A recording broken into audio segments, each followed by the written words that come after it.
a KwaZulu-Natal family is desperate to find 3 children who were victims of the recent floods in the province. The children were washed away last Monday while sleeping in their home in Inanda. Newzroom Afrika's Zikhona Tshona is with the family and joins us now. Zikhona, can you take us through what the family is currently going through in finding their relatives?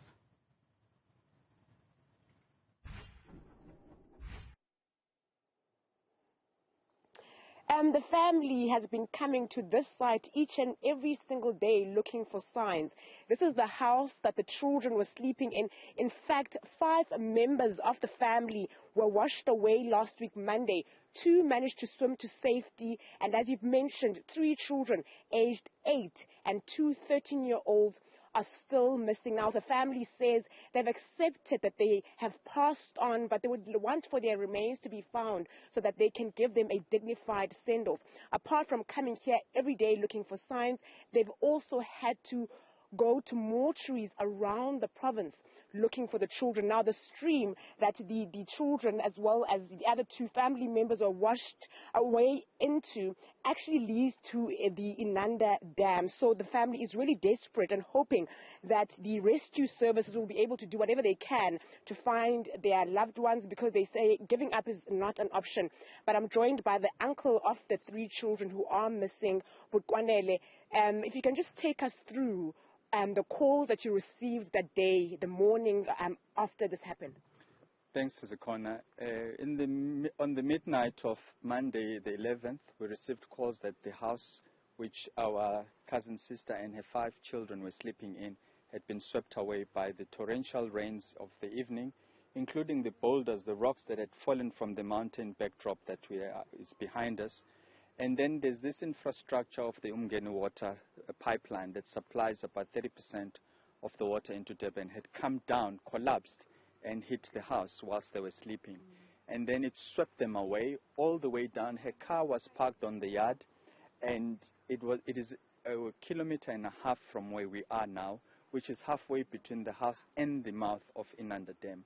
Some of the materials that we have of the house, like couches, fridges and mattresses, are actually on the dam itself floating.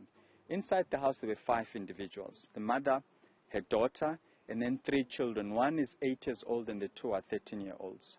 The 3, we have not found them. We have searched along the path of the line of destruction. They are nowhere to be found, including to the periphery of the water in the Inanda Dam. Just quickly, the rescue operations, how do you view them as a family? Do you think they're moving swiftly enough? What's your take? I can tell you now, they're not enough. They're inadequate. The scale of destruction for us and many other families, we've been waiting in the 10 days that we've been waiting. In fact, in the 13 days that we've been waiting, because it's going to be 2 weeks just now, we've received only 3 visits from the search and rescue teams. We haven't been into the water. There hasn't been any divers. There hasn't been any boats that have gone on the shoreline in the length and breadth of the dam. So we think that is inadequate, and with our bare hands and the community members who have been phenomenal, we've been searching. And I think if we can scale up the search and rescue, or should I call it the search and recovery at this stage, that would go a long way towards us finding them. That's Kwanele Kumbi, the uncle of the 3 children who are still missing, victims of the KZN floods. I'm going to ask my colleague and Kwanele to just step this side, because I want us to see the stream where the 3 children as well as the other 2 family members who survived were washed along this way. As you can see, it's now filled with rocks. And now residents here say on a normal day, these rocks would not have been here. They actually came with the heavy rain. So they were washed all the way down there, and as I've mentioned, that leads into the Inanda Dam. Sure, those are just some devastating scenes coming from Inanda.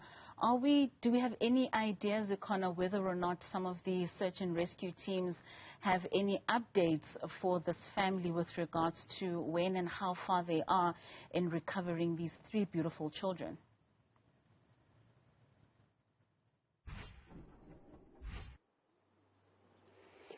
As Kwanele Kumbi has mentioned, the uncle of the 3 children, they've only had a few visits from the search and rescue team as the family, they've taken up upon themselves to come here to look from all angles of this dam. They have people looking, but also they've been visiting mortuaries. The family is traumatized. I spoke to the grandmother of one of the children saying that they've had to, on a day, go through 100 bodies trying to find these 3 children. So it's certainly been a very traumatic experience for them also, this journey of finding these children. They are hoping that the rescue operations will speed up so that they can be found. As you've mentioned, the uncle there saying they're now considering it a recovery operation because the family has accepted that these children have passed on, sadly so.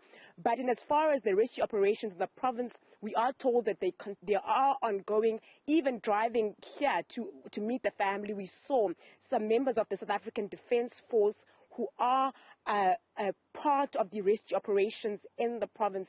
I know that the province has committed itself to ensuring that each and every family member that still has people missing as a result of these floods gets the closure that they want. And the closure does mean that the government has to commit to ensuring that, be it remains, be it people alive, that the people are found. That's our reporter Zikhona Tshona out in Inanda, tracking that story for us, where 3 young girls have been missing since earlier this week with the KZN floods. Now,